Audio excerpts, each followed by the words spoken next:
All right, all right. Welcome back to the Military Retirement Podcast. Welcome back once again. Dude, I like the background, man. What's why the change? Not that I I'm hating. wanted to. I love it. I was trying to fix the top and make it a little bit cleaner so it doesn't have all that craziness up there. So I just expanded the flag out and then I put another flag behind it with some Oh, craziness. you mean like all the stuff floating across my forehead whenever we do it? Yeah, that stuff. Got rid of that. Oh man. So how's life been, man? How you doing? It's been crazy, man. It's been busy. It's been good. It's been cold. It's been hot. The weather's fluctuating like this. Everything in the government world with the budget and finances is in turmoil right now. So trying to figure things out. That's about it, man. How's everything for you? Are you still doing the job search? You taking a break? What are you doing? So news with that. So there's a lot of stuff going on, right? So the job search. I was going around to job fairs and looking, just talking to folks in my network and things like that. And sure enough, I got an email from my previous boss saying, "Hey, we're going to bring you back on." I'm like, "Okay, cool," but I'm liking this time off. Like thank you, Elon, for the time off. That's pretty cool. But I got so much done. I cleaned out my garage. I redid my office. I got so much done in like a week and a half that I didn't have work. But yeah, come Wednesday, I'll be going back in. They asked for Monday, then they're like, "Hey, yeah, can you come in Wednesday?" The latest. So I said, "Of course, I'll come in Wednesday." So that was cool. So I have something to do now, like an actual something to do with my time. On top of that, I got an email back from VR&E. So remember VR&E, how it took like 8 months for me to even get the initial orientation appointment. I went to that appointment. I'm thinking it's going to be like a one-on-one. And it was like 50 people online on the Zoom call. And then they called the rolls and like only like 18 people showed up, which means that those folks that didn't show up. Yeah, exactly. Those folks that didn't show up go to the back of the line. Now they have to wait like another year almost because they are so backed up. But the good thing is I think it's April 1st or April 5th. I can't recall. I have an appointment with my actual VR&E counselor to see if I'm eligible for the thing. So that's fun. Things are moving forward. Now, it doesn't mean that I get like the actual VR&E that I'm accepted into the program. It just means like, hey, look, we're going to analyze your situation and see if you're eligible for this stuff. So things are moving right along, man. I'm pretty happy about it. That's good. Yeah, I wanted to actually tell you. I was going to send you. How I send you text messages like randomly all week of different links and different things. I know. Yeah, no worries. I'm in the urinal and stuff. Just I'm like, hey, is that John? I just got to keep you. I was trying to check up on you, and I check up on you by sending you a link to something interesting. Oh yeah. All good. I heard a weird, funny, strange rumor. Read it somewhere, and also heard it from somebody who's getting out of the Navy soon. That Harvard, I believe, is doing something with tuition, right? So they're covering tuition for people under the 200,000 whatever. That's right. Pay cap. They are. So that popped up on my feed, and I'm like, this can't be legit, right? So I looked at CNN, and it came up like on different sites. And because my kid's room is like all Harvard, right? He's like, he wants to go to Harvard. That's all he talks about, right? And I'm like, okay, well, let's check it out. If I don't have to pay for it, then even better. Yeah. So the cap is 200,000. They pay for everything, like full ride to go to Harvard. Now that means that I might have to step out of my position here shortly and be under that cap. But go back to rearranging the house. Yeah, if it means for the sake of like letting my kid go to Harvard. But yeah, if we can pull that up, John, if you can find that article, that'd be awesome, because that opens up Ivy League education for folks who are under the $200,000 cap. Yeah, pretty amazing, man. I mean, it's, as far as I know, Harvard's the only one doing it. I didn't see Columbia, Yale, or Brown, or any of those other ones that are doing it. But that also means that they might have to move out to, where's Harvard? Massachusetts. Might have to move out there. You know, I live in SoCal. I don't really want to move from here right now, but if it means that my kids go to Harvard, I might just, you know, get a little apartment out there for the time being and hang out, you know. Yeah, so I mean, I used to live in Boston, and it's not cheap. It's really, really expensive. Yeah, no, I Um, know it. I the know it. cost of living there is crazy. But yeah, I think I got an AP article. Hell yeah, Um, look at that. and I don't know how much I trust AP, but um, Cambridge, Mass, under 200,000 won't pay tuition. I'm sure the entrance requirements are still as stringent as they ever were. It's really, really tough to get in. You're going against a bunch of really alpha folks trying to get into that Mhm. university. But if you can get through all that, and or maybe there's some kind of loophole for military veterans, for VA benefits that kind of get you a little bit closer to in the Yeah. door. That's an interesting school to go to. Yeah, but even better too, because if your kid is eligible for Harvard now, and that's been their dream, and now you have the entire GI Bill you can use for yourself, being the veteran. Exactly. So that's fun, you know. On top of that VRD, you got 8 years of school you could potentially have while your kid's getting a full ride to Harvard. Yeah, that's right. You can both be in class at the same time. Yep. It's the same At the classes. same school. Yeah, same classes, same school. Just you know, you got a study buddy there. You just take the same classes. Yeah, I got a buddy of Awesome, mine who man. lives Yeah, up in New York. He's going to NYU currently, and that's also, it's not a, I don't think it's an Ivy League school, but it's also one of those high yeah, rated top schools in tier. the country. And yeah, he's paying a ton to go there. But well, actually, he's not paying anything to go there because he's also doing the VR&E stuff. But Mhm. Oh, he nice. said there's so many opportunities. They bring in so many guest speakers and stuff to the classes. You Yeah, know, they invite all these business people to the entrepreneurial classes and stuff like that. So it's really kind of a network accelerator to be in a school like that, or like a Harvard or an MIT, or you know, any of those, UPenn, any of those schools around that area in the Northeast. Also in your area out in California, same. yeah, yeah. They got Berkeley, Stanford, and all that. You know, so it's a lot of good schools around. So if anybody can, if all these schools can jump on that, that'd be an awesome, awesome perk. It would be Um, interesting. yeah, hell yeah. So John, I don't want to I want to keep talking about this. I really do, but I really want to bring on the next guest, this week's guest.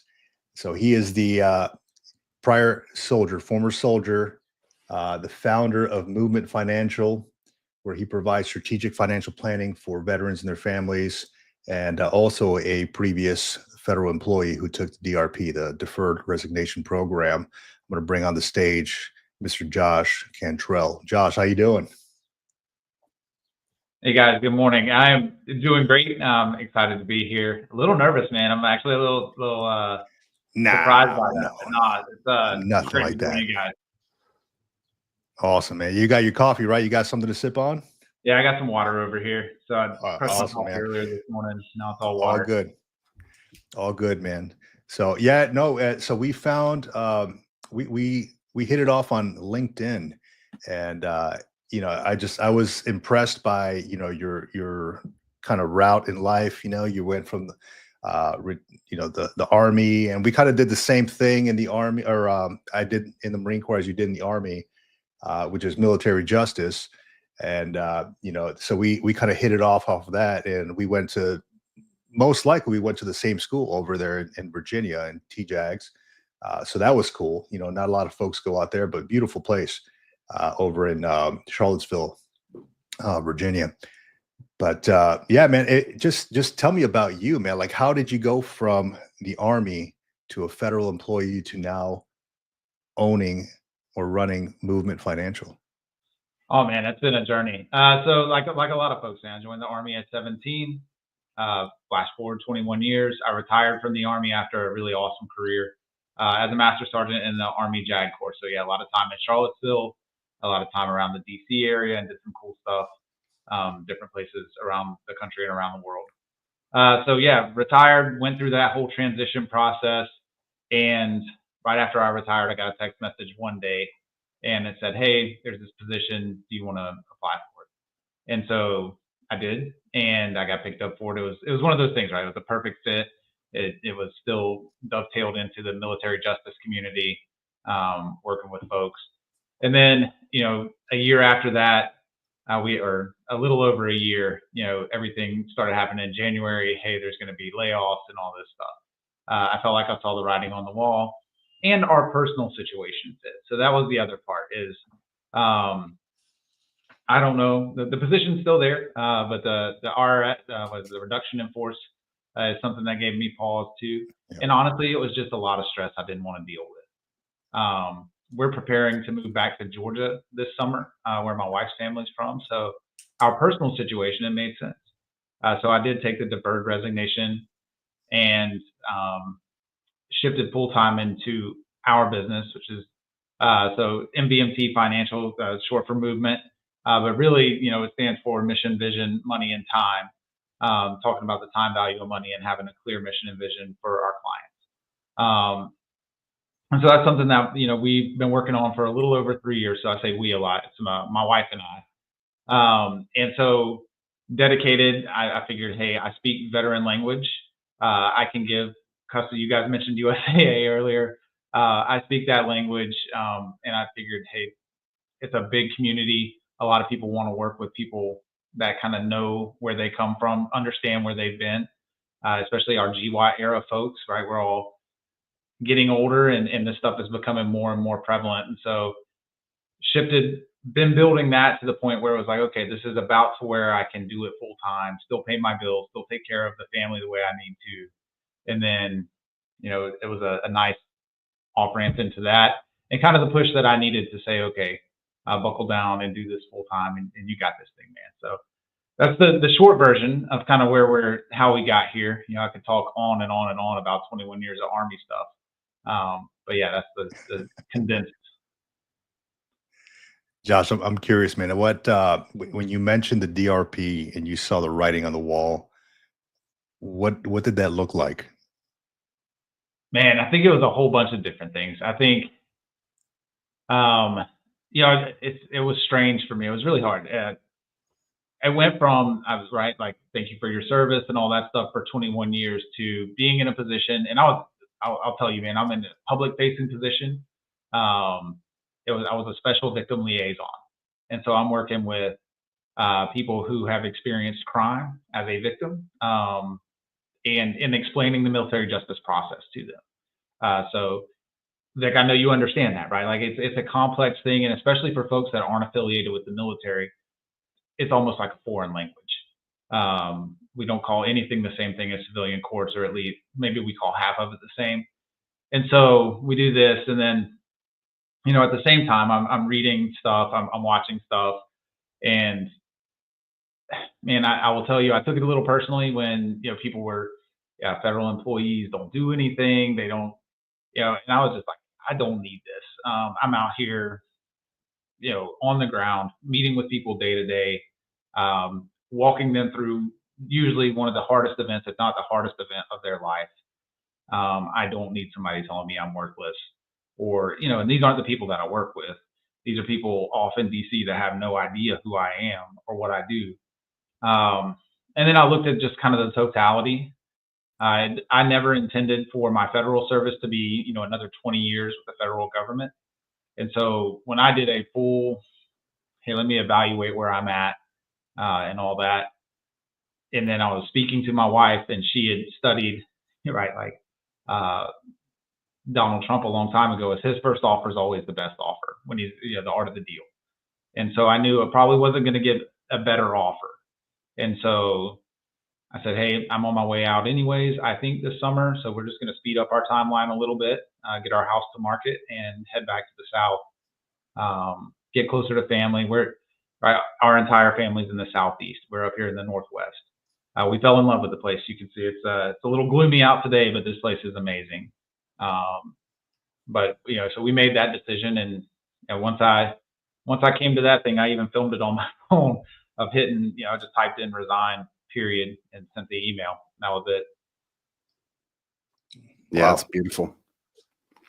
I actually want to ask you, and just not to be on a tangent, but I think it kind of aligns with what we're going to talk about today about financial readiness, about planning, about future thinking. I look around at me in this landscape that we're in right now. Just happen to be, blessed enough to have employment and have it with the government still for now. We'll see how it goes. But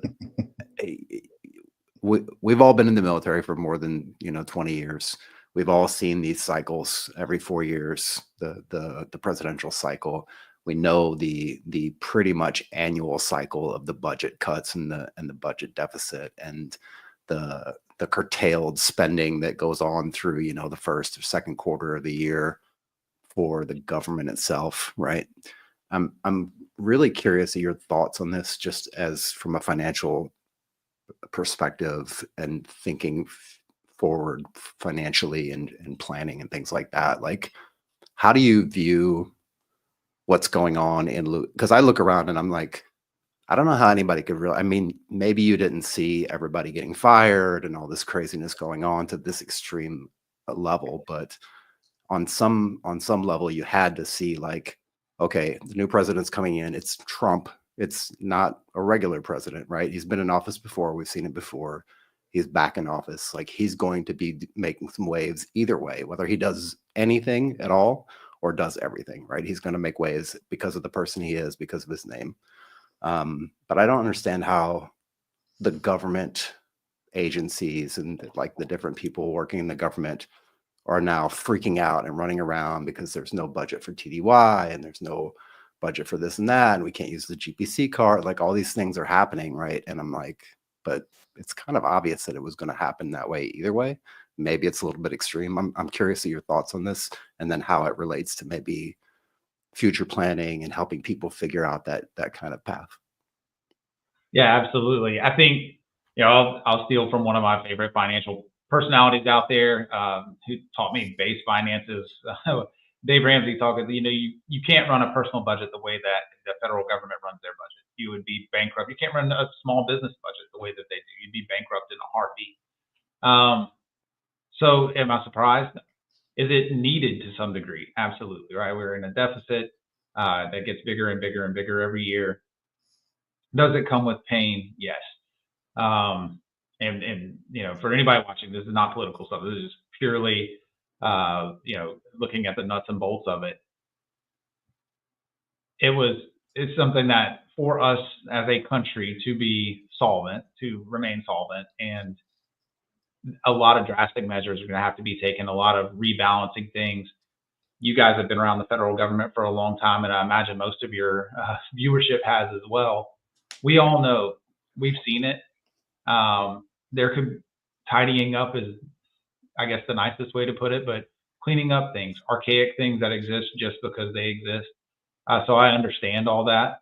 I think it's a good thing long term to look into some of these things. Now, some of those short term decisions, like, hey, let's, for instance, when the probationary thing came up, we hire talented folks into the federal government. So just to do things, and then the whiplash of it was a little surprising. So some of the methodology, but you only have 4 years to get something done. You don't start on day one, and as you guys know, it's hard to get anything done in the federal government, good or bad. It takes a lot of work, and it takes a lot of people approving things. And the second you start asking anyone for their opinion, you'll be in some kind of workflow waiting on things to matriculate, through. So yeah, I guess that's my way of rambling on about it. But do I think it's a good thing long term? Absolutely, because you can't just spend into oblivion. Yeah, I feel like the writing is kind of, like you said, the writing was on the wall. I feel like the writing was really on the wall. It's just people are like so thrown back by it, maybe personally, emotionally, that they don't actually see like, hey, duh, like this was going to happen. It's kind of obvious. And I think that kind of plays out in a lot of people's lives personally with their finances as well. That's why I brought that up. Yeah, absolutely. Yeah. So how's the so the DRP, right? How does that work exactly? Like, so I understand. I got the email too, right? I got the email saying, hey, by this date, respond. etc. I mean, you're on admin leave currently? I am. Okay. Yeah, Until still when? September 30th. And so it was a gamble, honestly. I mean, I read all That's the things insane, dude. I had to do. I looked at it. It was a gamble that, again, Ugh, we had prepared ourselves. So I sat down and I talked to my wife. When it yeah. first came out, it was like, this is crazy. I don't see any way they do this. There's the budget decision on March 14th that, I don't know how this Mhm. plays into things. And then information started to roll out, and I hadn't seen enough, right? And I still don't. I mean, they may not pay me next Tuesday or whatever. We'll see. But it was a gamble that we were willing to take, because the upside was is I get paid for 6 months, um, while I'm selling my house and doing all the things that come along with that. Yeah. So like earlier this morning, I'll be downstairs in the basement painting, getting ready to go on the market and all that kind of stuff. So, but I tried to gather as much information from reliable sources that I could. And then I was Mhm. on LinkedIn, and honestly, I saw someone else who I trust, that they had a similar situation. They were working remotely. They're an attorney. Right. Um, and so again, I talked to some people. I don't know contract law a ton, but I know enough about it to kind of understand how it works and the nuts and bolts. And then I saw an attorney that posted they had taken it. If that guy's willing to do it, I think I might take the same risk. So I Yeah. did. We'll see how it turns out. And Yeah. it's There were kind of so many unknowns. yeah, So it many was, unknowns. Like we had the meeting with with the SESs, and they're like, everybody's asking them questions, right? And they're like, we just don't know. We just don't know. Like, if they don't know, they can't roll that out to everybody. So it's everybody's just best guess, right? I think that's what kept me from doing it. I was like, I don't know if I'm going to get paid or not. I don't know how this is going to work, because I was playing with the idea of it myself. But I was just getting into the hang of the job and all that. So I had just been on like 2 months when I got that email. And I'm like, huh, do I really want this job? And I really did, right? Uh, so yeah, I was in hindsight, I'm like, man, should I have taken that now? And talking to you about it, I'm like, damn, until September, that's not half bad. You can get into something else between the now and then, and you yeah, did. yeah. So I mean, we had this going, and it was something we've been working on, and I just, it's been building the last year, especially that.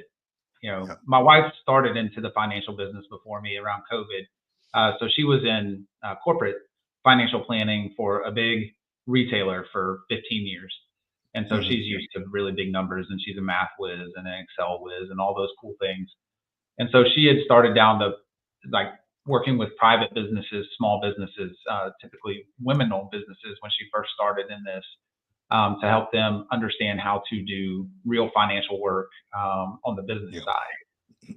And then, so it had been slowly matriculating that way. I got interested in it. And then, again, the opportunity was there around the time I was retiring. So I got licensed in life insurance and annuities, and really started leaning into that, and then getting licensed in more states. And at first I started working with people, kind of in my inner circle and that kind of stuff, because I understood it, right? It's, uh, as a legal guy, you kind of, I knew how to go back and read all the stuff that applied. Yeah. You will always be set free if you do your research. So I would do that. I go read, I do all the product reading and all this stuff, right? All the boring stuff that nobody wants to do. That's where I figured that's where opportunity lies, right? Like when you will do things Yeah. other people don't want to do, that's where opportunity is.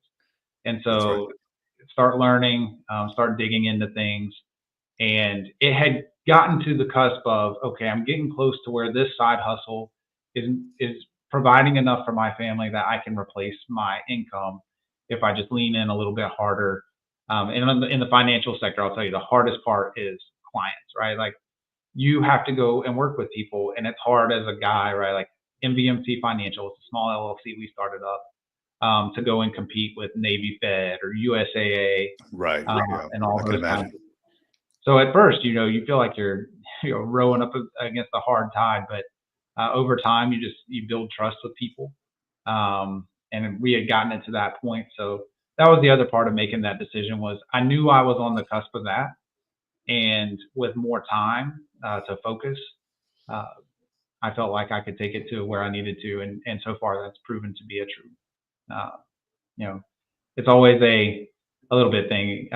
Where does the next meeting come from and all that stuff? But so far everything is working out well. If you weren't so good at math, would you have gotten into finance? Oh man. So I don't think I would have ever seen myself in this realm, honestly. Yeah. Came up, wanted to be a lawyer, so I joined the Army as a paralegal. Yeah. My initial plan was, hey, 4 years and then get out, go to college, go to law school. Got into the Army, loved the Army. 21 years later, I've been around, and I talked to people. I knew I didn't want to practice law, but I still have a goal of wanting to get my law degree, just kind of prove myself that I can do it. Yeah. Every one of my attorney friends tells me I'm insane for even contemplating that. If you're not going to get paid, do not put yourself through that. Yeah. But no, it's one of those things where then she, my wife, when I met her, she's a big brain. She and I are so different. But I mean, that's how it works, right? And so big Mhm. math brain, and I started learning. I'm honestly, I'm good at math to a degree. I am not good at like algebra or stuff. When they start putting letters in it when I was in school, I got disinterested real quick. I remember they ruined my Letters and lines and yeah. And then I went to like AP chemistry, and like I sit down, I'm in 10th grade, and I sit down in this class, and it's science, right? This is my wheelhouse. This is what I love. And then I realized, I was like, they misbranded this. This is a math class. This is pure math. I thought we were going to be playing with chemicals and stuff in the back. And that is Oh, not dude. happening. But no, I would have never seen this for myself. But I kind of got into it. Initially had a mentor, really good. We got recruited into one of the big companies at first. And Mhm. the way that they did things, so my mentor, tremendous guy. But some of the things I saw and some of the way that they did things just didn't align with me personally. And so about a year and a half ago, we broke free and started our own thing. Completely, Nice. had to go out and find a brokerage, what's called an IMO in the insurance world, to bring us in and allow us to practice. But it's great because now I have access to all kinds of companies, across the globe. So some of the biggest names in the insurance industry, so like Pacific Life and Allianz, and I could go on and on about that. But really, it ended up being an amazing opportunity, not just for me, but for the people that I work with. Very similar to, you'll hear Dave Ramsey talk about it sometimes. Like, go find an independent agent who can shop Mhm. with a bunch of different companies. And so I literally took his advice on that end too.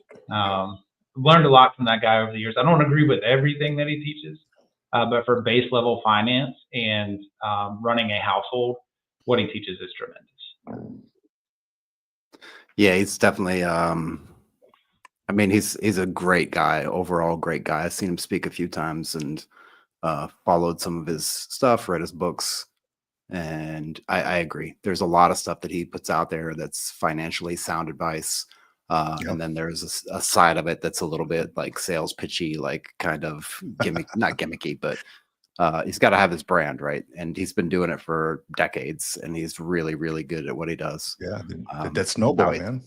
Yeah, he's Yeah. that snowballed his fame way up above a lot of people in that aspect of it. But yeah, definitely some sound financial advice. What was your financial advice to yourself prior to getting out? Like, when did you start thinking about getting out of the military? And then what was kind of like your financial advice to yourself in that period where you were thinking about it?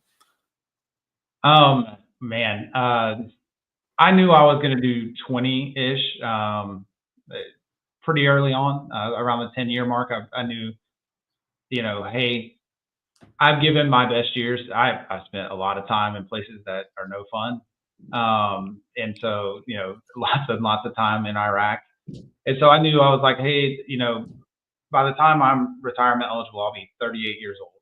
I've given my best 20 years, my youngest 20 years, we held off on starting a family and all those kinds of things. And so I knew I'd be done around the 20-year mark. And as a junior soldier, and I don't know, there's some people on LinkedIn that knew me as a junior soldier. I was exactly what you expect, right? I'm an 82nd baby. I came up living fast and hard and all that kind of stuff. So around deployment 2010, I went through financial peace with our chaplain. He put it on. We had, it was 2010, so like I think that was New Dawn, and so not a whole lot of kinetic stuff going on with the unit that we were in. So we had time once a week to meet and do Financial Peace University, and that changed a lot. That's where I learned the debt snowball. That's where I learned about investing and putting some money away, saving, all that kind of stuff. So I started then, and I'm somebody who, once I get into something, I go full on into it. I have hobbies. I was a tournament bass fisherman for a while. I went angler of the year, right? Like I get so obsessive about what I'm into that I dive in. So that's when we started. I actually met my wife around the same time. 2011 is when I met her. I had already started down this journey. She was already financially savvy. And so we worked on paying off her student loans because she went straight through and got a master's. And she paid for it all herself. Some scholarships and stuff, but so she had done that. So it was like, hey, once we got married, it was like, let's attack these things, zero debt. That was our first thing. I think, and anybody that's watching, I would tell you, if you have kids that are that age or you still have a ton of debt, debt is not your friend. You're paying somebody else interest rates, right? It doesn't matter what your returns on your investments are when you're paying somebody else, especially credit cards, things like that. If I could offer you an investment where you made 18% a year, you would take it in a heartbeat. That's what you're paying credit card companies. And so that was, I guess, that last 10 years, we buckled down, bought and sold real estate. We were big on kind of the buy, rehab while we were living there, and then sell when we leave, when we PCS. So kind of the BRRRR method, but not the rental side of it.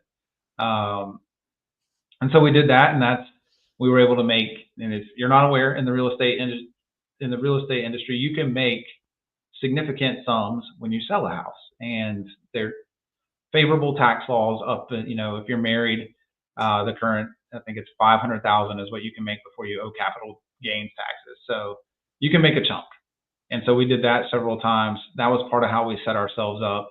Was buying and selling real estate as we moved around PCSing. And by the time we moved on our final PCS, we felt sound. We had put together some things. The value, right? I was listening to some older podcasts, and the value of a military retirement, I think, is understated. Vic was talking about that and had done the math, but I mean, and so Vic, I'm right there with you, man. I got spreadsheets for days that goes through SBP, VGLI, retirement, all that stuff, because I think people don't realize you do a 20-year retirement, and the blended retirement system is not that bad either, but on a 20-year retirement, there's a significant value to that. And I was aware of that. I had done the math on it, and I was, at 40 years old, I'm being paid out a pension that's worth millions already. You would have to be able to pull that off in the civilian world. You would have to have a nest egg of several $1 million to be able to draw off of that to where you wouldn't deplete it and it would be sustainable. Oh, absolutely. And to cover the taxes and all that. Oh yeah. Yeah. So yeah, that's kind of the foundation of it, and that's how we were able to get to feeling like, okay, we're prepared for retirement. And then that last year, it was really just, and I even flubbed that a little bit, and I felt like I was really well prepared. But is making sure that you anticipate what's coming, whether you're going to be moving, whether you're going to be buying a house. Think about also, and I feel like a lot of people are like, oh, I got 6 months or a year to get ready to retire, look for jobs, do a skill bridge, all those kinds of things. But when that day hits, that final day hits, you're going to want to take a deep breath. You may want to take a vacation. You've done 20-something years. You may want to take some kind of epic vacation or something. Mm-hmm. And epic vacations this day and age are generally pretty daggone expensive. You're talking, people, you can spend $10,000 on a 2-week vacation really easily if you don't watch what you're doing. That's just the airfare. Yeah, it was airfare and a hotel and, you know, maybe a Turo. Yeah. Rent a G-Wagon for the week or something. You know what I mean? Like, Forget that, man. Minivan, dude. that's it. And a backpack full of keychains when you get back. That's it. And so, yeah, setting up for retirement was, I felt like we had done it, but at the same time, on one hand, you just want to take a long exhale and breathe deep. But if you know you're going to be doing something, or you still have responsibilities, you got young kids, you got mortgage payment, you got car payments, you know you got to work to get where you're going. All of that, and then the decision making, the anxiety that comes along with all of that, I think I underestimated. You know, it's like, hey, I've been good at everything I've ever done in the military. Well, we get handed everything in the military, you know, as far as they put your job in front of you, they give you a mission. You don't have to be ultra efficient. You just have to get it done. And then it changes on the outside. You got to start being efficient with your time and start thinking through. That's right. So yeah, it was an interesting dynamic, but long-term planning, it helped us be confident. And then short-term planning was, you know, making sure that, you know, the checking account and all that stuff is padded a little bit, because you're going to go through a 45-day to 60-day period where you don't get paid anything. And then you'll get some back pay. And then if you've got VA coming in, maybe as long as you did your BDD and everything went right, like maybe that starts paying pretty quickly. But I've had to have that, you know, I'm a financial guy, and I explain that to a lot of people. Even if BDD goes completely right, you're going to get paid 60 days after you retire. You know, because that first month doesn't really count. You know, so I was a July 31st retiree. BDD approved August 3rd, so 3 days after retirement. I was thinking, okay, I'll get paid September 1st for August, because it didn't get approved August 3rd. Hey, August don't count. So now, you know, the first paycheck is going to be for September, but they pay in arrears, so they pay October 1st. And so it's kind of understanding how that works. I'll tell you, Josh, so I'm a big fan of Dave Ramsey as well, and I love listening to it, but it really is eye-opening when I hear the situation that people are in. They're like, I can't afford $500 out of my account, and I'm sitting there, I'm like, why? You know, like where was the fault here along the line? You know, and I understand everybody's situation is different, right?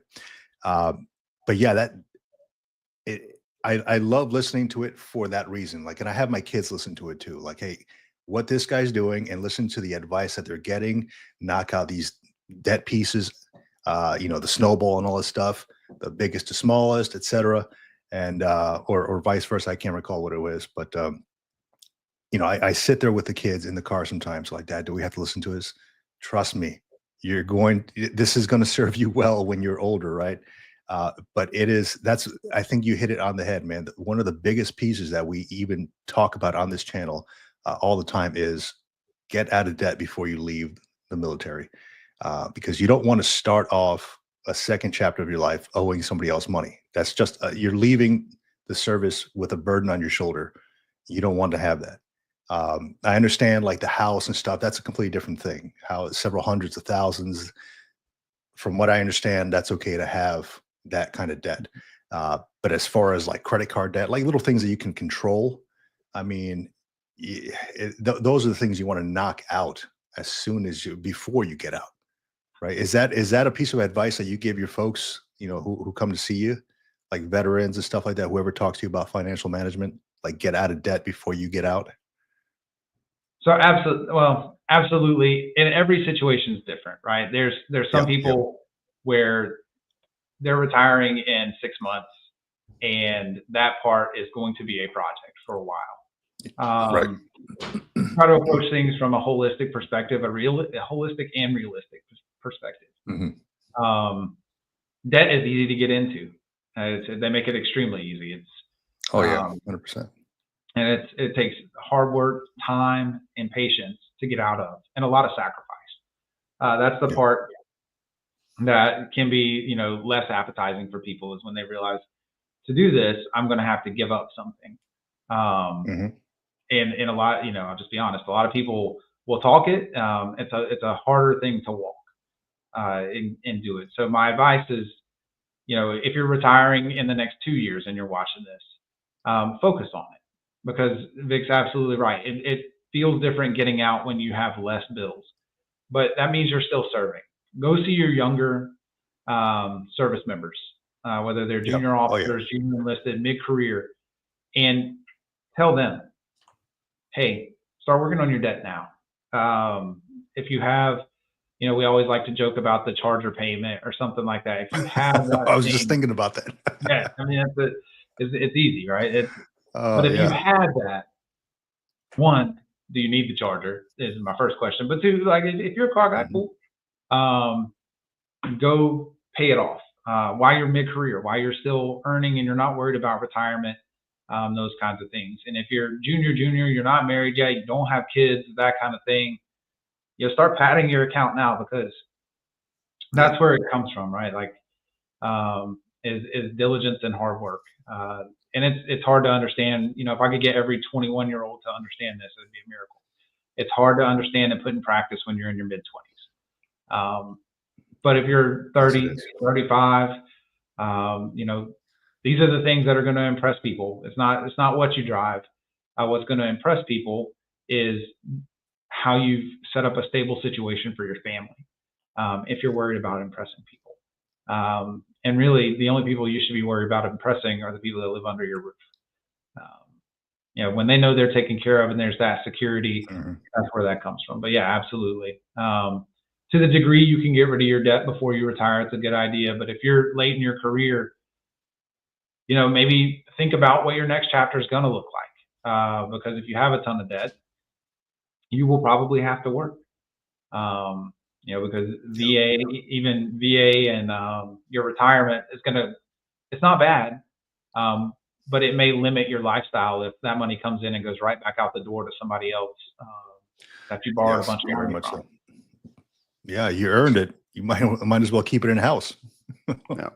Exactly. That's the trick, right? It's like it's not really how much you earn, it's how much you actually keep and walk away with. I was late career figuring this stuff out as well, like before my retirement came, and I've talked about it a few times, but it's really just me sitting down, figuring out exactly what I had in front of me, what debt that I have, what bills that I have to pay, what money was coming in, where everything was being allocated, and then just figuring out like, okay, if I can knock down this domino, then it'll knock down this next domino, and so on and so forth. And hopefully it'll go in that order without any kind of bumps or deviations off the path, which of course it does go off the path once in a while. But yeah, it took me some serious sitting down, figuring it out. Because at the end of the day, the goal was like, if everything falls apart, if I can't get a job, I don't want to have to rely on a job to stay afloat, to stay in a house, to pay for my bills, to pay for food.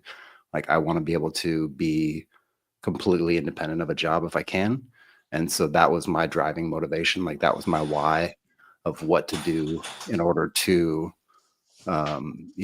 set myself up. So I was very, very late. It was literally like the last year before I got out, and then another year after that, after I got out, before I actually got everything in place and emotionally. It took time.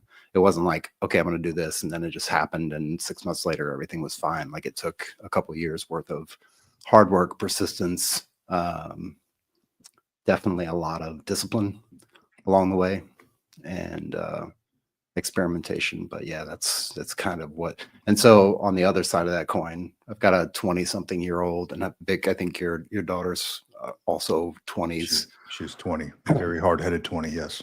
Yeah, and I agree. I know at 20 you couldn't tell me anything about anything, and I'm sure there's plenty of 20-year-olds out there. But you're absolutely right. Like, looking cool in the moment is okay, and it's fine, and you want to dress nice and drive a nice car, and that's all well and good. But if you can sit down and just think just for a second and look just a little bit beyond that, and you'll see that You're not in high school anymore. It's not a popularity contest. Nobody gives a shit. Nobody cares. At the end of the day, nobody really cares. And if they do care, well, I mean, that's on them. It's not on you. But yeah, I'd love to know a better way to figure that out, because there's also folks that are watching this and listening to this that are that first term, that second term in their careers, and they're trying to figure things out. And some of them are actually really looking really forward into the future, like they've been in for 3 or 4 years, and they're asking questions about how do I set up my, my TSP, and how do I get my my retirement stuff set up, since I'm going to be blended retirement. What's the best amount to save? How many years should I actually do? What's the highest rank do I want to get to before I decide to get out? So there are some folks out there that are definitely the exceptions to the rule. And I would say if you're in that 20, 30 year category, like look to those folks. Those are the folks that have it kind of figured out. Like when you see a 20-year-old asking you questions like that, that's the ones that I would pay attention to. Yeah, there's different schools here too. Like my 20-year-old, like does not worry about the savings and all that. It's all fashion forward, right? 20-year-old girl, whatever. But when she got a job, I started charging her rent to live in this house, right? And not a lot, maybe like $300. So she doesn't know this, but I'm saving it in another account, right? She thinks that we're paying the rent for it. I'm like, okay, well, just cover your cell phone bill and the rent and all that stuff. I'm kind of saying it low because she's right next door. But my boys, like the 14-year-old, like I pounded into them so much, like in their head, like, hey, you need to, with the Dave Ramsey stuff and all that, you need to save by this age. You can, you can be worry free essentially. Still work, right? But you can have a cushion there. They're more savers, right? My other 2 boys, and they're younger. So I'm glad I'm getting it into their head a little bit younger. I started too late with my daughter, and now she's kind of set in her ways, whatever. We'll get there.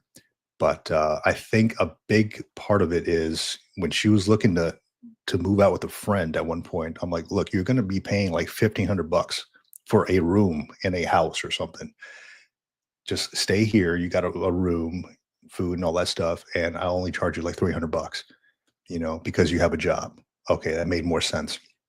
But I think giving them ownership a little bit really helped it out. Now she's like, okay, well, I know I have these priorities. I have to pay my insurance, my gas, my whatever. And really putting it all on paper in front of them.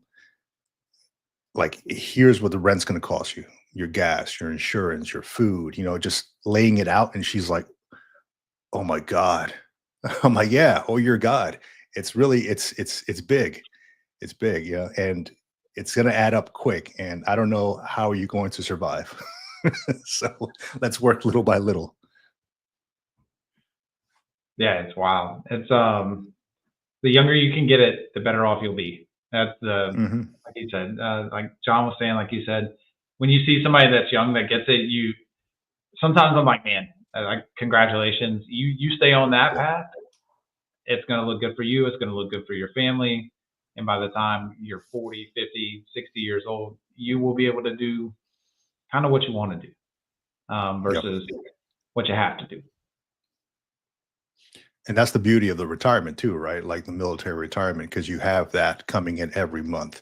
You may have some VA disability coming in every month, right? And then as long as you use your GI Bill and you're taking full time, you have 4 years essentially of that recurring payment or that recurring money coming in every month, right? So that's the beauty of it, the stability of the retirement. And I like how you put it there, Josh. It was like, hey, look, when you get out at about 40 years old, you're getting a retirement check. You don't have to wait until you're 65. And I say that because I was getting some comments on my YouTube channel. People are like, I have a video up there that says, is it worth doing 20 years in the military? And there's 2 different schools of thought, right? They're like, yeah, it's absolutely worth it. Or hell no, it's not worth it. You could have got out and got a higher paying job around that time, from 20 to whatever, 40, and then made all that money. I'm like, yeah, well, I mean, I still worked. I gained a skill. I still got paid, right? I'm not working for free. I still got paid, was able to put money in the TSP and savings.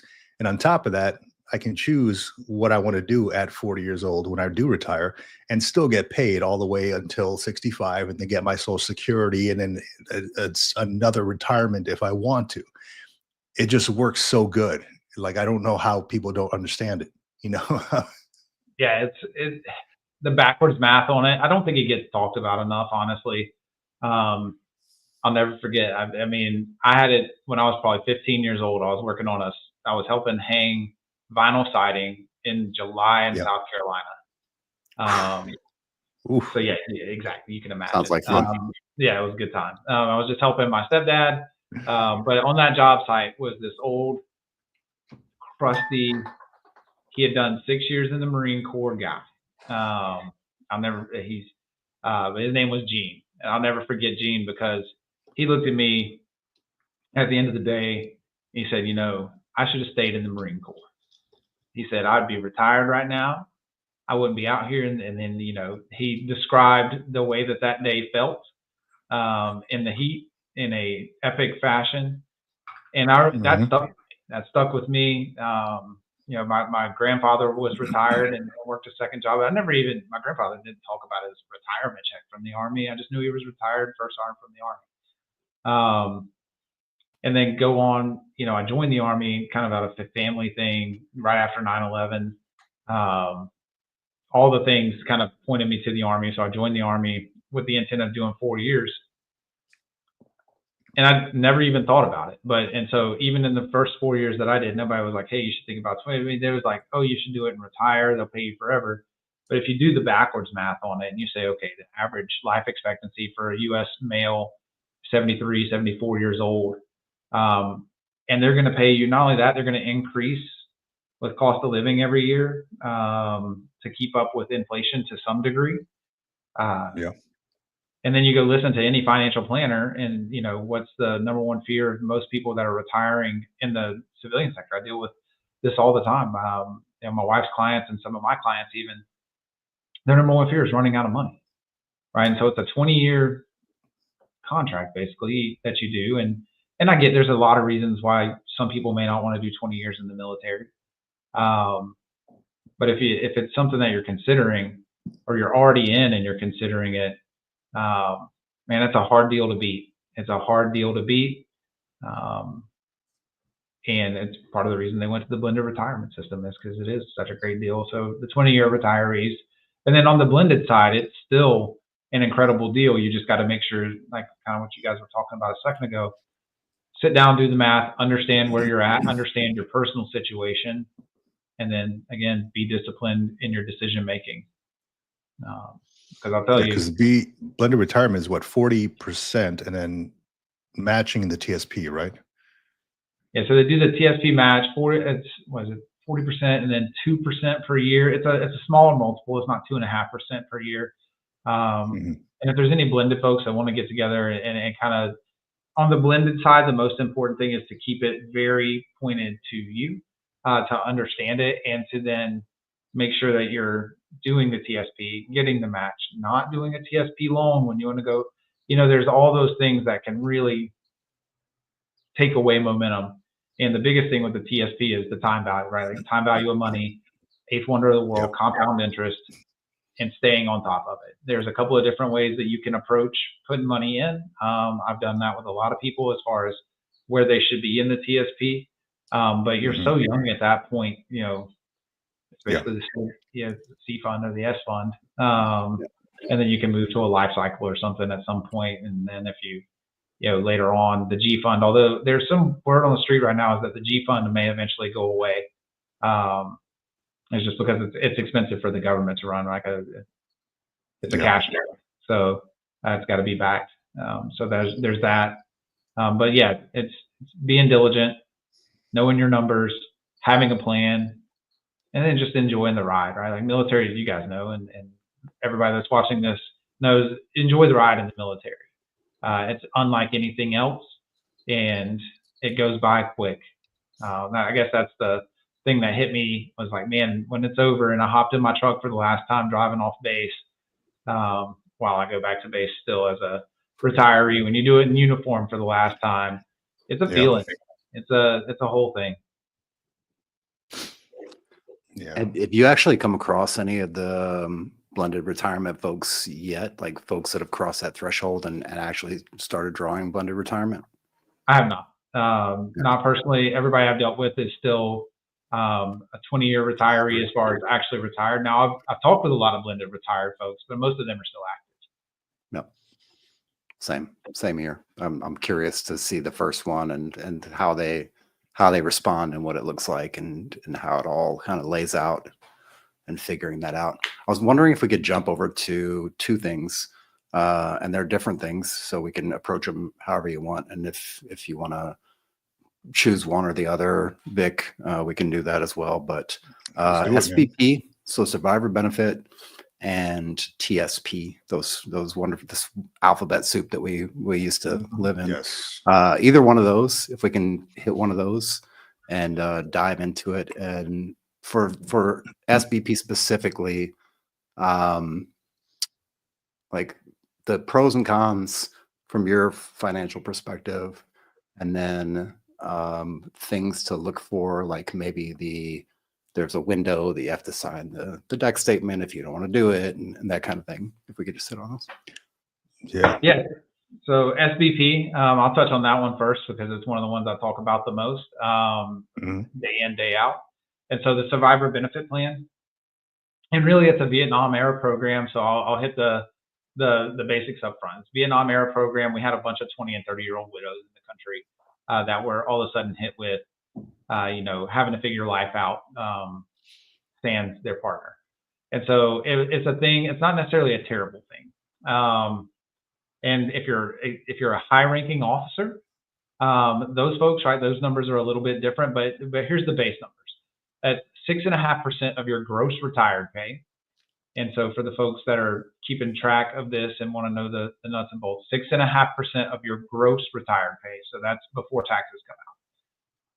And this is for a 55% payment of your retired pay to your beneficiary.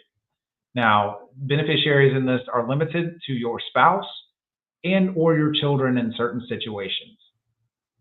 And so my general feeling is SBP is incredibly expensive for not paying out quite that much. Now, you have to, it's on a sliding scale there, and this is where I work with people, and I have a giant Excel sheet where I figure this out one-on-one with people.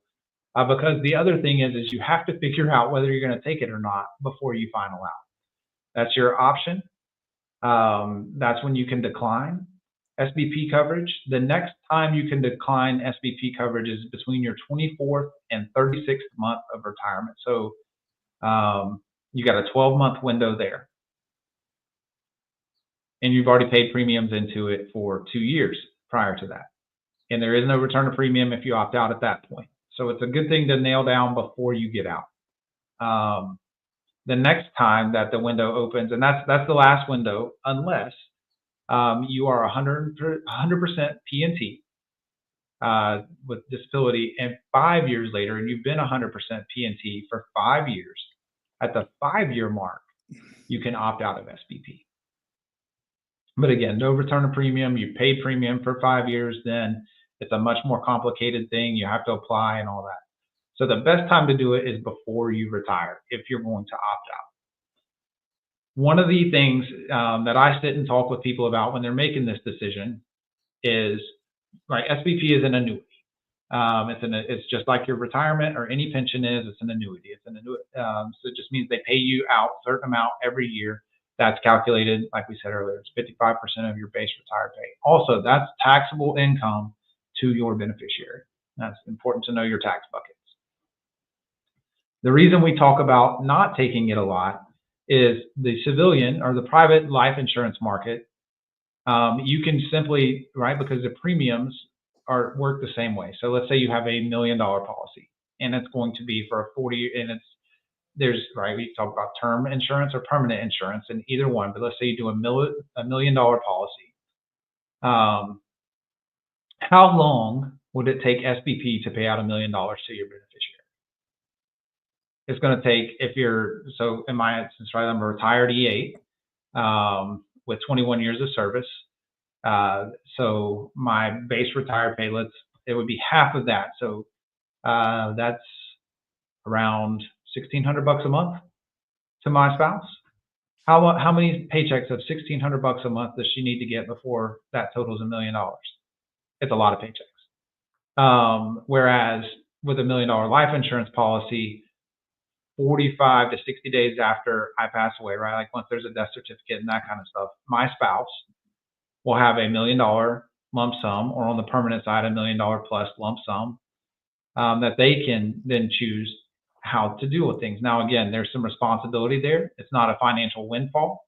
I've talked with people who think, oh, it's, $1 million is too much coverage. The whole design is to get your family through transition, right? Like through mourning, to be able to cover the bills for a few years, and then taking $1 million is still a significant sum of money today, but you guys, it's not the same sum of money it was 20 years ago, and 20 years from now, it's not going to be the same sum of money that it is now. Your dollar is most valuable today. So that's one of the things that we take into account. SBP is one of those decisions you need to make, and I'd suggest sitting down and figuring it out. Again, do the math.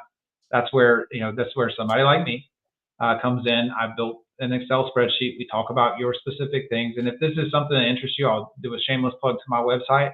Go put your information in, and we will run your numbers for you and get you in the ballpark to where you know what your SBP is going to be. Because if you go to finance and ask them, they're going to tell you they can't figure it out until DFAST gets you your retirement pay. Blah, blah, blah. Exactly. Yep. You can get it in the ballpark pretty easily. And that's why they're getting fired right now. Good. So Yeah. SPP is that's my spill on SBP. It's a frustrating program for some. If you're a GO, and half of your retirement paycheck is $7,000 a month, well, that's a little different math. Yeah, it's at the $1,600 a month mark, and that's before taxes, right? So that's roughly 50 years, doing my loose math, 50 years of payments. Yeah. So yeah, when I got out, I was so ready to go. Like I was like, yeah, just give me the thing. I don't need a whatever. I don't even want to look into it. But now I'm looking into it. I'm like, okay, well, this is a significant amount being taken out of my retirement check. And then I compared that to a term life insurance. I'm like, okay, actually, the term life insurance is less than that for $1 million, right? I'm like, do I really need this? And I was just talking to somebody on Facebook the other day, and they're like, yeah, he has both the SPP and the term life insurance. I'm like, which is fine, right? Because he has his other job. He's not taking a real big hit. So I was considering doing that as well, just to kind of, I guess, top it all out. But I'm like, do I really need the SPP at like $1,600 or $1,800 a month? Is that really going to make a big dent? I'd rather have the lump sum of the 1 million, pay the one time, or pay the one amount instead of having the two. Because you're right. I'm sitting here. I took math from Marines, like a stupid class that they had. Like, so I'm over here just doodling down numbers and trash. But it is a long time. $1,600 a month in order to reach that $1 million mark. That's a long freaking time, right? So I think the term life insurance is a little bit better, because you mentioned the SPP is a Vietnam era. Yeah. So it might be time to update that thing. Yeah, if you go to, and I've talked to a couple of different people that do TAP or the transition assistance things, and even the gal that did mine when I was getting out, I'd already figured it out, and knew I wasn't going to take SPP. And even she sat down, she goes, there's better options. You should look into them, but you have to decide. And if you're going to decline it, your spouse has to sign also. So they need to understand. That's right. But in your case, you could do a life insurance policy, and it's going to be like SBP premiums are 6.5%. So if you want to figure out what your premiums are going to be, it's 6.5% of your retirement pay. And so that'll tell you what your premium is going to be for SBP. And then just hit me up and I'll run you a quote on what $1 million term life insurance is going to be. And this is anybody. And you could compare and contrast the two and the pros and cons of, if you get a 30-year term, but I'll tell you, I do them a lot now. And, you're $100-something a month for somebody in their 40s that's in relatively decent health. And that's, you're coming out of the military. You got to think this is relatively decent health for the average American. So you're ahead of the game, even if, you put on a few pounds in the last couple of years of your service or anything like that.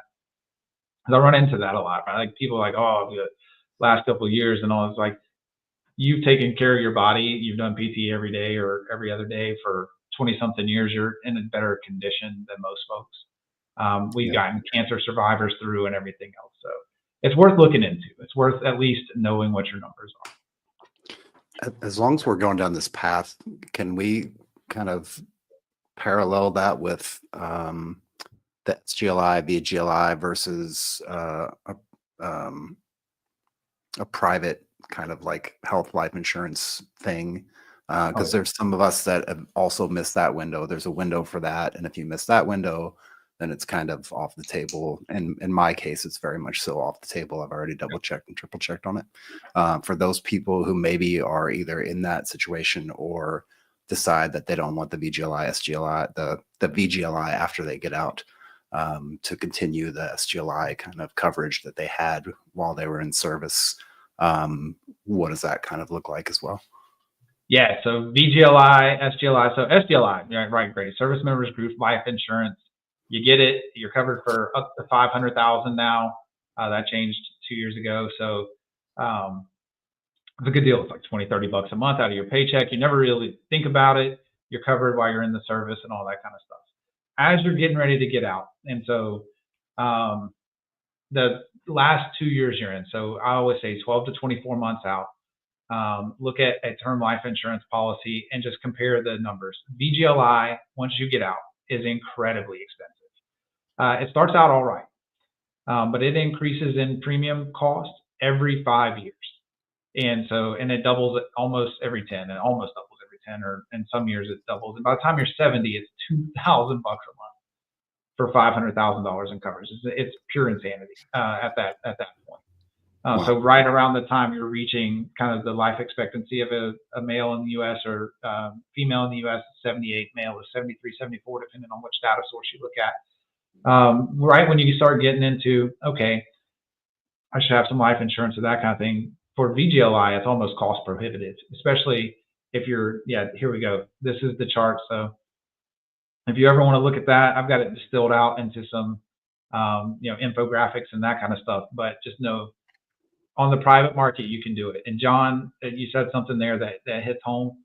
I got mine taken care of almost a year and 1 month to the day after I retired. I had a vascular event. I had an artery rip open, damn near killed me. And so, I'm completely uninsurable now. Private life insurance will not touch me. So why do I say do it while you're still active? Do it before you retire, is you'll be able to see your numbers and you're still covered for SGLI. So you'll have an additional coverage for a little bit in those last 2 years. But with that, and I think every person that's been around the military, somebody that retired and then something happened within a year or two of them retiring. Yep. No, a few people like that. And so it happens. If you want to do some comparison here, you can. And then the other thing here is this runs out, right? Like you can run it out to age 80. If being covered for the rest of your life, also, we talk about permanent insurance and that kind of stuff through different plans. And you could put permanent coverage in for way less than this. And if you live to age 80, I did. So if you retire at 40 and you live to age 80, it's $466,000 in premium is what you will pay for $500,000 in coverage. Yeah, we can actually see it here. It's, you're paying 80 at 40 to 44. It's not bad. And then it jumps up to 105, 165. So that's double between 40 and 50. 300. Yeah. So it definitely goes up. And then when you mentioned, like 70, you're 75 paying $2,000 a month for $500,000 coverage. Yeah. It goes up significantly, man. Yeah. It really does. So there's just better. I mean, that's an easy one, right? Like, and then you can combo the two. When you combo what you're paying into VGLI and SPT, and you say, okay, both of these are coming out of my retirement check. And this is always what I try to do for people is let's get more of your retirement check into your wallet. And so you can have $1 million, or if you big family, you have another high income, $2 million in coverage, something like that, you're still going to be under what you're paying for $500,000 in life insurance and whatever amount your SPP is. Once you sit down and do the hard math, as long as you can qualify medically, and that's why I say, do it early, and know your numbers. That's it. And then after that, it's 14 to 45 days to get approved. You have that policy in place, even if you're still on active duty. You've got that second career. It's a manageable cost, but everybody's situation is different. Yeah. What is your thoughts on getting term life insurance before getting your VA disability rating? It's a good idea. I mean, it's generally a good idea. People freak out about, oh, I got a shoulder or a knee or a back. That's bad. Right. If you have chronic pain, something like that, yeah. The big things for life insurance, I'm gonna hit them all right now. Cancer, history of cancer, history of heart attack or stroke, nicotine use, any form of nicotine use. So smoking is the one that causes cancer, but the Zen pouches it's still in your blood. It's still nicotine. Right. You can be a nicotine user. Alcohol, severe alcohol use. Those are the big ones that we're worried about. Those kinds of things. Outside of that, chronic pain, and then for my veteran community, especially the GY era, PTSD and taking anti-anxiety or PTSD meds. They will affect a rating to some degree, but they will not disqualify. And none of those, I would say those are the big concerns. You got a bad knee, you got a bad back, you got IBS or something like that. They all get factored in, but they're not, going to keep you from getting coverage. And a lot of times it's not going to be anywhere near as bad as what you think it is. That's why I say all these companies that we work with, they will tell you what your numbers are going to be up front.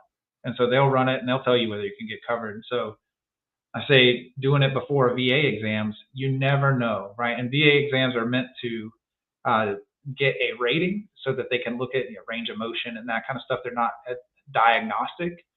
But if they find something, they're going to tell you. And that's the other thing. Or if you get rated for instance, they go in and they do a heart ultrasound and they rate you for some amount of heart disease or something, all of a sudden that changes. And you may have been completely unaware of that prior to getting that done. And so it's just one of those things, again, 12 to 24 months out, it's prudent. It's the right thing to do for long term. And then you can decide when you're going to apply. But I always say, get it applied for before you start your VA exams, if it makes sense for you. All right. And when I say if it makes sense for you, most people are always, it's part of the budget, right? Because we talked about that at the beginning. It's got to fit. Right. Yeah.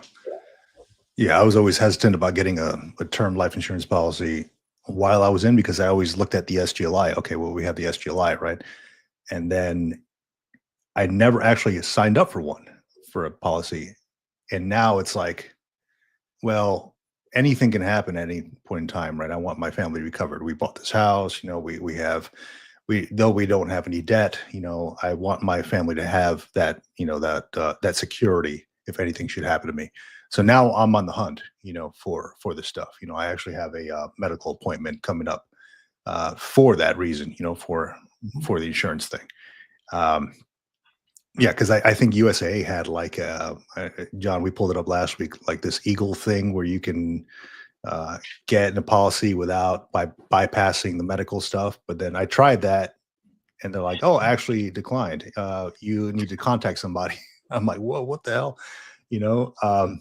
So then I talked to somebody on the phone, like, yeah, go get an insurance or go get a doctor, go get seen by a doctor, et cetera, et cetera. So that's where I currently am. So anybody I've ever talked to, they're like, yeah, go get your stuff done before you get your VA disability. That way it, they don't, I guess they can't look into it. I don't know how it works exactly. Like they can't retrieve those VA disability documents because you don't have it in the system yet, but your stuff is still in the system, right? Like at the Naval Hospital or whatever, the Army Hospital. So they might request those documents anyway. At least they asked me where they can get these documents from any kind of illnesses or ailments I have. and I had to put the naval medical place that I go to normally.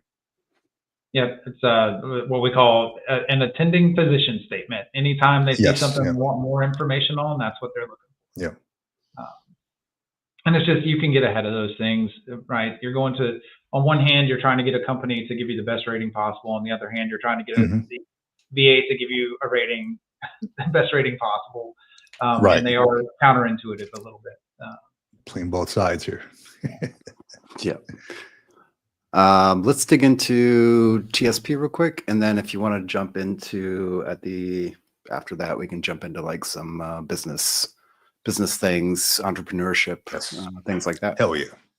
So Let's do with the TSP, I will just touch it. It's, again, very situation dependent. It's very, what is your risk tolerance? Where are you at on your horizon for, retirement, and when do you plan on accessing it?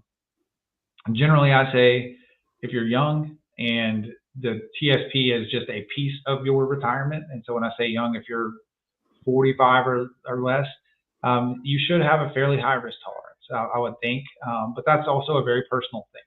I've seen people, they don't like to lose $1, and I understand that too.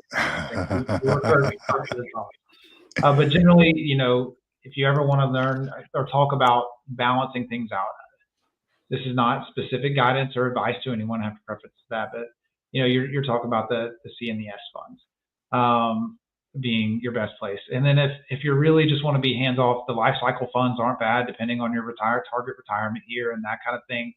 They're not going to do as well.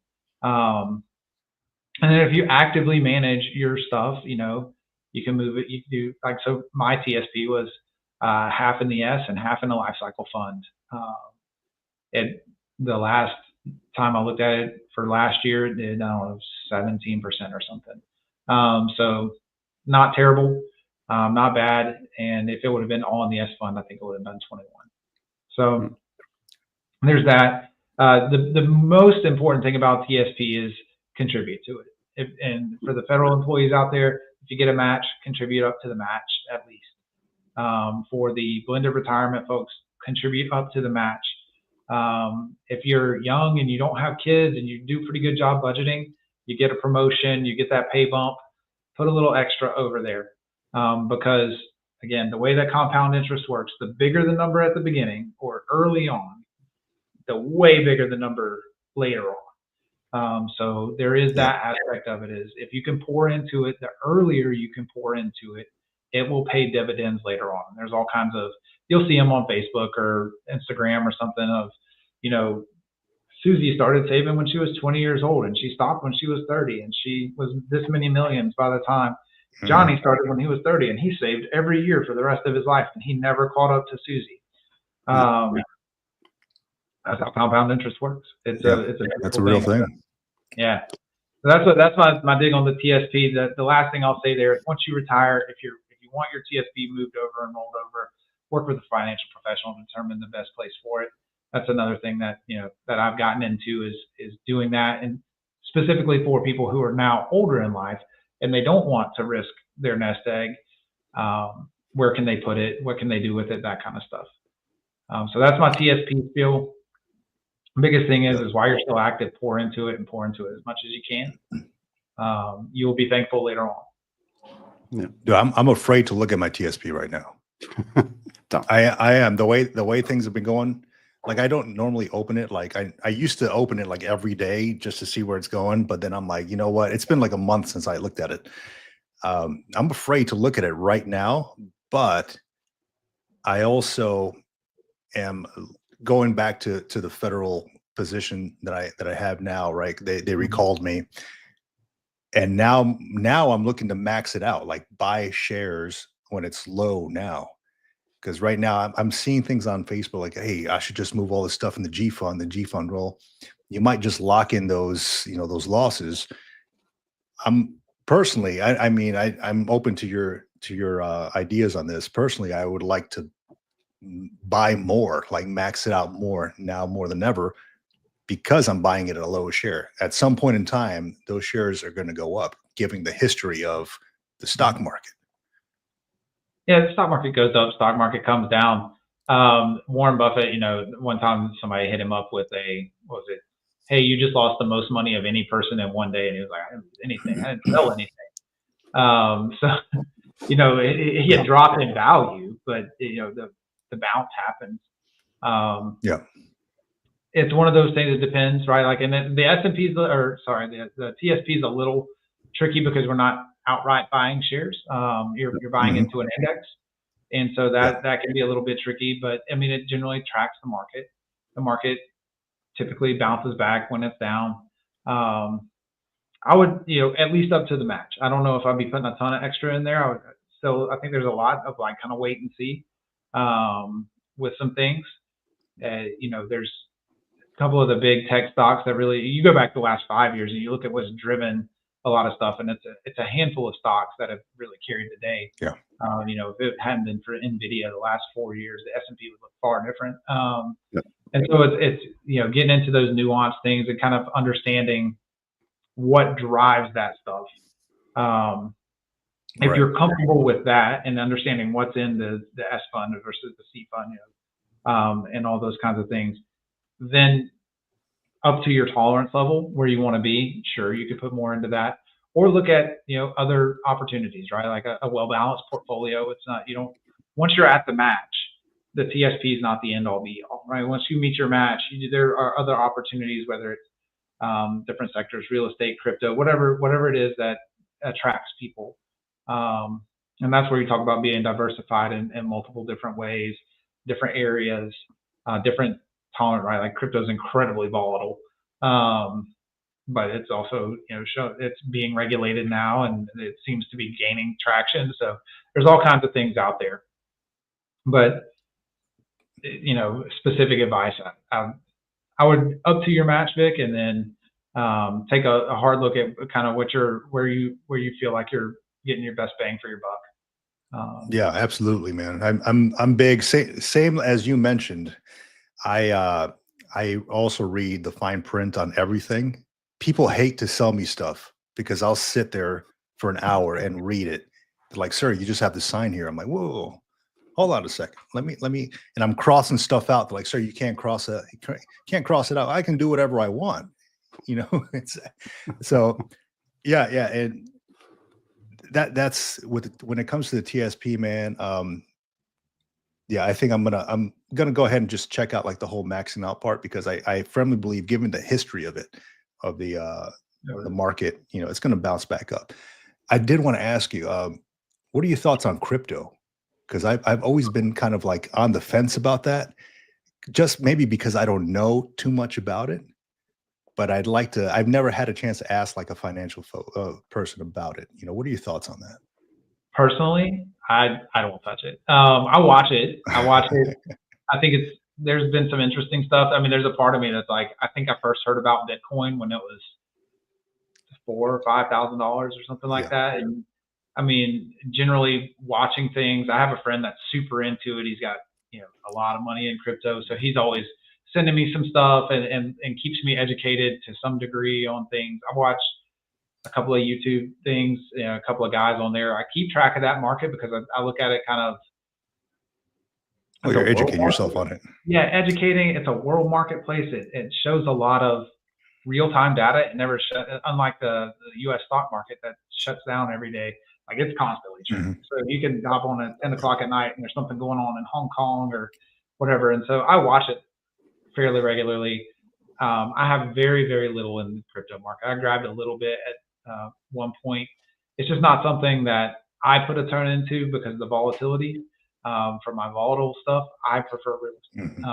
I like real estate. I like pouring into rehabbing properties and that kind of stuff. So that's my personal thing, but I do watch it. If somebody's super into it, hey, be into it. Just in all the different asset classes that are out there, I've got it in my, it would be the very, very smallest part of your portfolio because of how volatile it is. And there's been so many, what they call rug pulls, where just money evaporates overnight. For me, that's like, I can't imagine. I give you 10 grand and you said, oh, hell no. Same reason I don't have fun in Vegas usually. I don't gamble. Yeah. Oh, that's rough.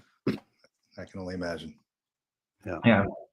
And then I guess, John, you asked about this. I'll touch on this. For any retiring folks, budding entrepreneurs, man, it's a journey. It's the getting there, and this has been a partnership with my wife. It is not that you're going to own your time or anything. I mean, I could go on. This could be a whole podcast episode, but wait, you're not going to be sitting on the beach drinking Mai Tais and enjoying your life and not you own your business? Open.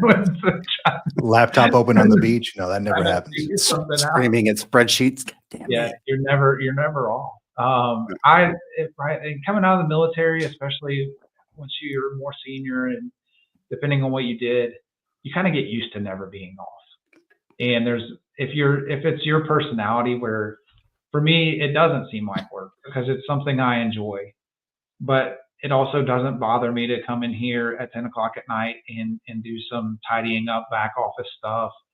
I like working on my website. If you like to have complete and total ownership of everything and all the stress that comes along with it, it's amazing. I will tell you, when you make if you make $1 in your business, it feels different. When you know how much work that goes into it. That's where, in this, I get to help people still. I help people plan. It's literally veterans and retirees that are my focus group. And so it's something where I know the education, I take an educational approach to everything, because like Vic said, if I show up to Vic's house and I try to hard sell him something, me and Vic are never going to do anything. And most veterans are that way. But if I can show up and I can show Vic some stuff and allow him to just absorb it for himself, I don't have to sell him anything. He'll tell me what he wants. And so that's the approach. And so for me, it's been a wonderful thing. It's stressful as all get out sometimes, especially in a world where it's like, I do have kids, I do have a mortgage, and all the things that come along with life, and I want to make sure I'm still the provider. That side can be daunting sometimes, but totally worth it. Anybody ever wants to talk about that side, hit me up. I'll be happy to hop on a Zoom with you and just give you all the hard lessons. And if you're getting out of the military, you're on LinkedIn, and you get a message from a financial advisor that wants to bring you in, they want to show you the ropes. What happened to me? Every day. Every day. It's going to happen. They're going to see open to work, and they're going to hit you up. Take a deep breath. Hit me up. I will give you the God's honest truth about how some of those organizations work, and what I've learned. And if you want to go into the financial space, some of the ones that you really, really want to avoid. It's not saying I'm not poo-pooing anything. I'm just saying, there are those. There's even some that show up to hiring our heroes and all that kind of stuff. They have an in with the military. It's the same system. They have an in with the military. Some of those, their whole thing is to recruit you in, get a list of names from you, and then wish you good luck. That's not entrepreneurship. That's a lead system. That's right. So if anybody, and Josh, yeah. Your website, is it? What is the name of your website? It's MVMT. So there at the bottom of my name there, financial.com. Okay, so let me share it here on the comments. So anybody who's looking, and I'll share your LinkedIn as well. Yeah, and if you reach out to us, you're going to talk to one or two people, me or my wife. We run it. We deal with everybody one-on-one. We meet via Zoom all over the country. We're licensed all over the country. And we travel around to military base areas. We teach classes. Yep, there it is. If you want to know about your SBP numbers, there's a request form on there. You can fill it out. I'll do all the homework for you, and I'll shoot them over to you. We'll try to make it as easy as possible. Pending any final questions, I appreciate you guys letting me come on. I've been listening to you. I was doing a lot of yard work the last week. I've been listening to the podcast for hours at a time. Truly appreciate what you guys are doing. John and Vic, I think there's a lot of questions. I will now be, an evangelist. Evangelist. Sorry, I said that wrong. Be Evangelical. Yeah, be evangelical Praise the about Lord. sharing this stuff. There you go, for you guys, because I think there's a lot of conversations on there. And as anybody that's already retired will tell you, it's not all sunshine and rainbows. A lot of hard topics out there, and so I appreciate what you guys are jumping into, because I've listened to the shows, I've watched some of the shows. You're touching the things that matter to people, so I appreciate you both. Absolutely, man. Hey, Josh, all great info, man. We really appreciate you and coming by, and the amazing backdrop you got right behind you, man. That makes for nice scenery back there, and the awesome nuggets you dropped. We'll definitely be sharing a lot of the shorts. We could kind of slicing it up, sharing some shorts on the nuggets you're dropping here. But yeah, man, just a wealth of knowledge, man. Every week we write down some info from our guests, and I got a whole page full of info from your side. So I'm grateful that you came on and spread that information. Thanks, guys. I appreciate you both. Thank you much. Thanks a lot, man. Good luck on your trip, and enjoy Georgia when you get there, man. Oh yeah, there we go. Thank you. All right. Awesome, man.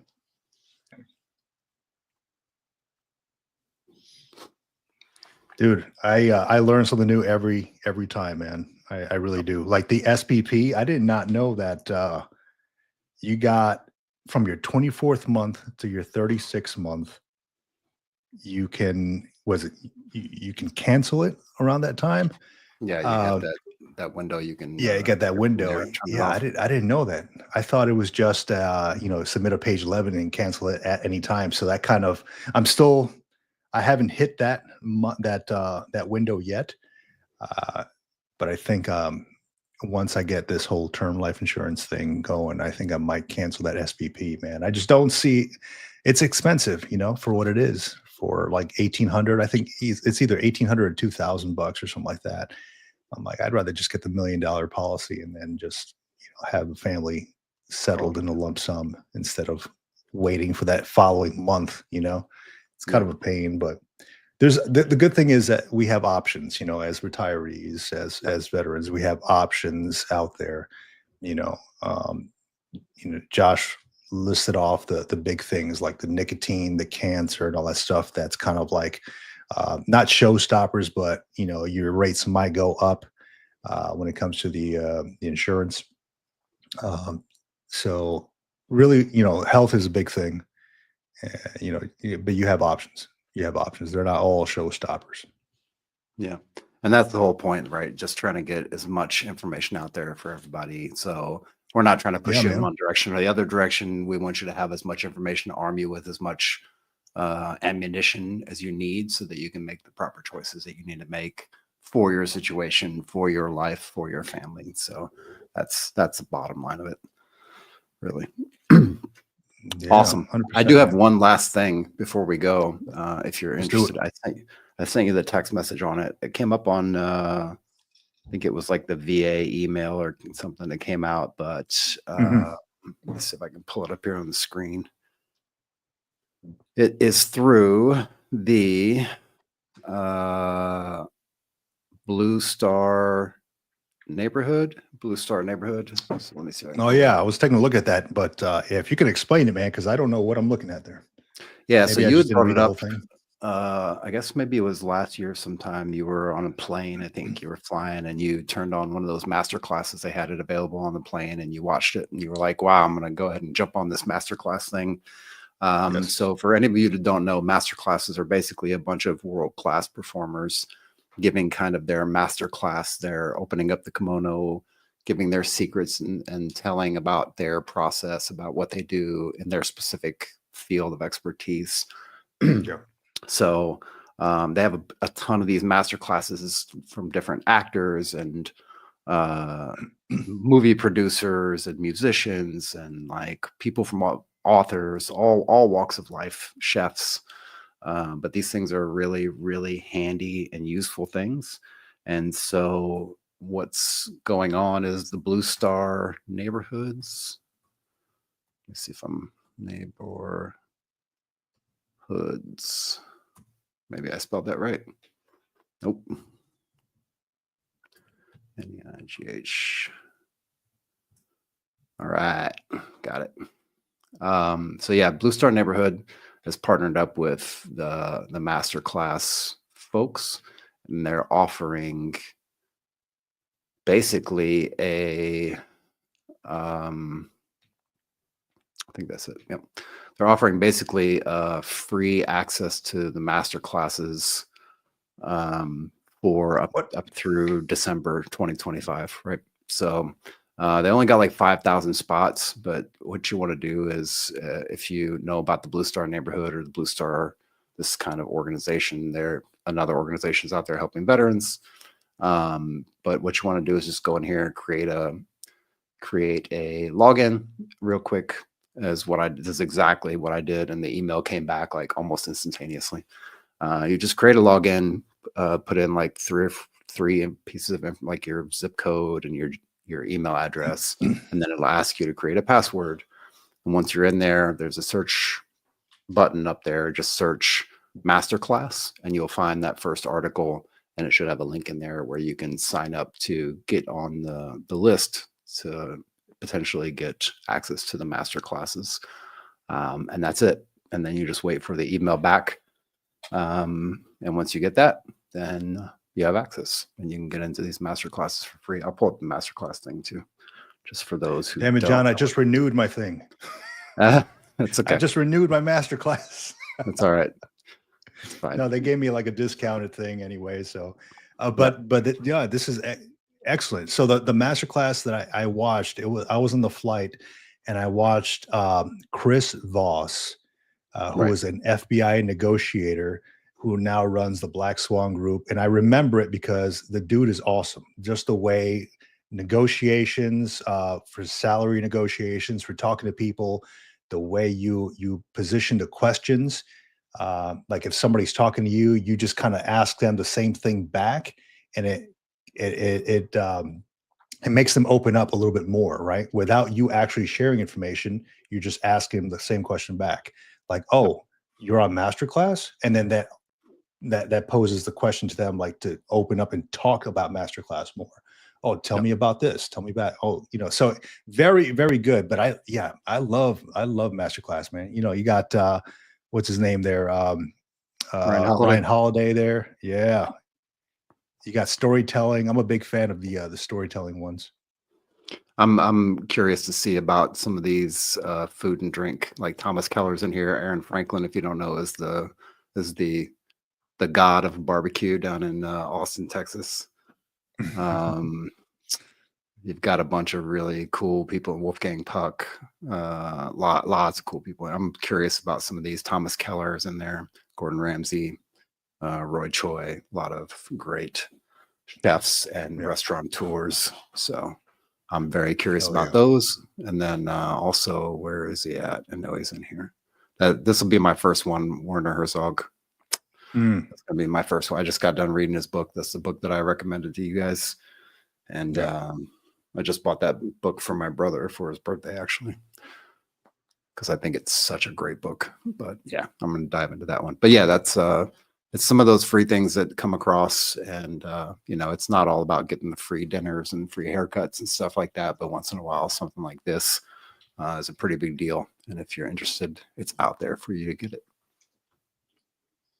Yeah, I'm game for it, man. I mean, I'll check to see when my thing expires. It's probably going to be like summertime or something, because I just renewed it not too long ago. But yeah, this is a great thing. Blue was a neighborhood.bluestarfam.org.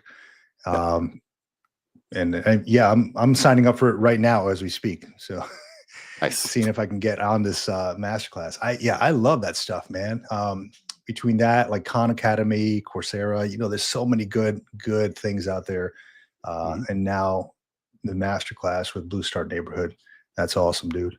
Really, really appreciate you sharing that, man. You sent me the text and I'm like, what the hell is this? And then open it up. But now I understand why, right? Like I thought it was to sign up your neighborhood to do something for, I don't know, veteran stuff. And I'm like, none of my neighbors are going to want to do that. but No. Masterclass, yeah, it makes sense. I will never send you a text with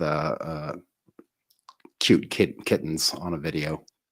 It's always gonna be Okay, well, something thank with- you. Trust me. Oh man, no, but this Unless you like cute has kittens. been. You said cute kittens? Yeah. Nah, they're okay, man. They're okay. Kittens are. Yeah. Yeah. So awesome, man. Yeah, great episode. I learned a whole lot. I'm always down to talk about, entrepreneurship, always down to talk about, the life insurance thing, because it's something I'm currently going through, the finance thing. I've had to learn it, over the years, because I really didn't have people who showed me about like the finance and the magic of TSP over the years, right? Compound interest and stuff. My parents are always working, and, I never learned that from them. My leadership in the military, didn't really teach me about that stuff. So it wasn't until I actually started going to a financial planner on base, because they're free, on base for active duty service members. Then I started asking questions, and they started opening it up, and they did a financial worksheet on me. And they're like, "Hey, why aren't you doing this? Why aren't you doing that?" I'm like, "Well, because I don't know about it. I don't know what I don't know." And that really opened up a lot, and I can see how, folks like Josh who can help you get in there, help you get knowledgeable on these things, because you don't know what you don't know. If I didn't know about the CNDS fund, and how like living in the G fund is doing nothing for me for 10 years, then I would have never known, like, hey, why don't you get in the CNDS fund, is what she told me. Okay, well, maybe I should do that. And then all of a sudden, bam, it just shot up after that. No. So, not to say that that's going to happen to everybody, right? Everybody's situation is different. This is not financial advice. I am not the one that you want to take financial advice from, trust me. But, no debt. I can tell you how to get out of debt, but I'm not going to tell you anything else. Oh, mess up your wallet but quicker than you can quicker than you can blink. What's that? Yeah, I'll mess up your wallet quicker than you can blink. Yeah, you want to get out of debt, you freaking you freeze your credit card, and you don't take it out of the freezer. Yeah, it's just it's a lot of these things that either you learn it trial by error, you learn it by accident, or in what you just mentioned, right? You can know something about it, but you still might not know all the right questions to ask in order to get the right information that you need for your situation. So that's kind of that's where a lot of these interviews come into play, is like we're trying to ask questions, and we don't know all the questions to ask either, right? But I think through the interview and through the conversation, I think we get those kind of little tidbits of information that we wouldn't otherwise know about, and then we share it with everybody else. So yeah, and I mean, that's why we look at everybody from all different walks of life. Just to get their insight on it, because I don't know to ask certain questions. I don't know what I don't know. But having folks on like Josh, like Chris, that we had previously, all of our guests that bring a different perspective on things, it really opens up the focal on everything. I learned so much. Now it's like I got notebooks full of this stuff. It's awesome. It's awesome. But yeah, John, awesome to talk to you again, man. I know it's always a great time to be on the podcast, especially when it's live. Anything could happen. My lights freaking flickering around here, so I'm having to configure this stuff. But no, I really appreciate you, John. I love doing this. I love talking about veteran stuff. I love talking about how we can improve our lives. And I think, who do we have up next week? We have I think Omar Portilla. That's right. So yeah, if you're ever looking at publishing a book, if you're ever looking at talking to somebody or hearing from somebody who has deployed multiple times, writing about PTSD in a book, he is a filmmaker as well. He's going to be on next week, so really looking forward to talking to him. He actually grew up probably a couple blocks from where I grew up, which is pretty cool. We didn't meet until we joined the Marine Corps, and come to find out, hey, you live here. Shoot, so do I. That's awesome. Small world. But yeah, we're going to have him on next week. And if you want to find us here, I just pull this thing up. Where the heck is it? Setting, present. Here we go. I'm talking you through it.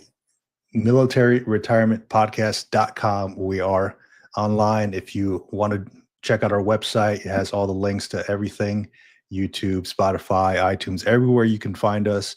It's got sample videos up here, all the topics we cover. It's got our nice mugs there.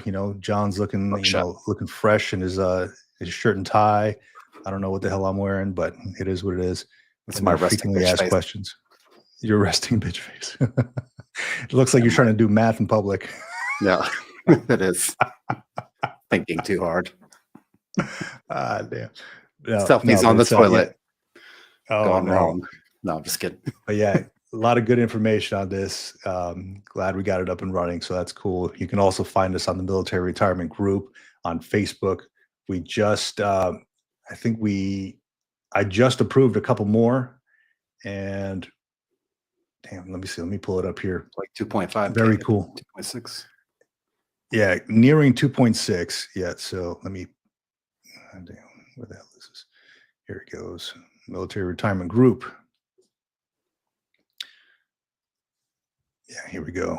So yeah, we're at 2.5, nearing 2.6. Just approved a whole bunch more folks here. So that, yeah, we got a whole lot of folks, a whole lot of questions that people ask in here. So again, it's a private group, so I'm not going to share too much of what they're asking and all that, but it is a great place to come in and check out what people have to say. People who are leaving the military, retiring, veterans, etc.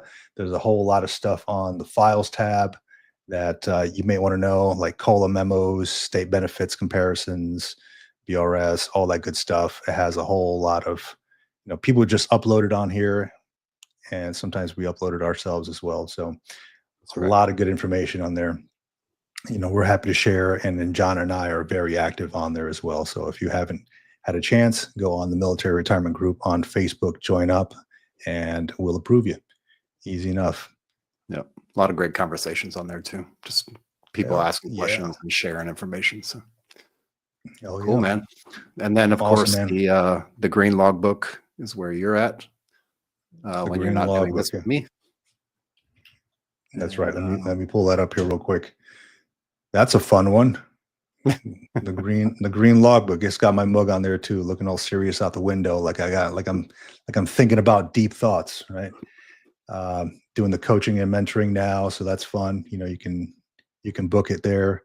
Online journal, Military Retirement Group, the podcast, all the good stuff. You can also get our ebook. It is bottom line up front, what you need to know before you leave the military. It is $2.99 to buy, and if you have Kindle Unlimited, it's $0 for you. So free 99. Very awesome. Free 99. And then you can join our newsletter as well. No spam, just the bottom line up front. Sign up now. Okay. So easy enough. But yeah, man, it's again, great week. Good to be with you on here again, and good to talk about veteran stuff, man. Really appreciate you. Yeah, man. And everybody out there listening, appreciate you guys. Yeah, thanks for watching to the end. I see some of you still on the stream, so really appreciate you on here. If you missed anything, just go back to the beginning and you can watch it all over again.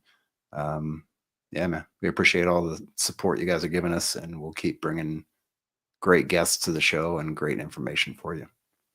Yeah, and if you want to be a guest, shoot us an email. You can even go on all our email and information is on militaryretirementpodcast.com. Go to the bottom, you'll check out the email down there. If you want to be a guest, you got a story to tell, etc. Please reach out to us. We're happy to talk to you. Yep. All good, man. With that, till next week, everybody. Out here. Out here.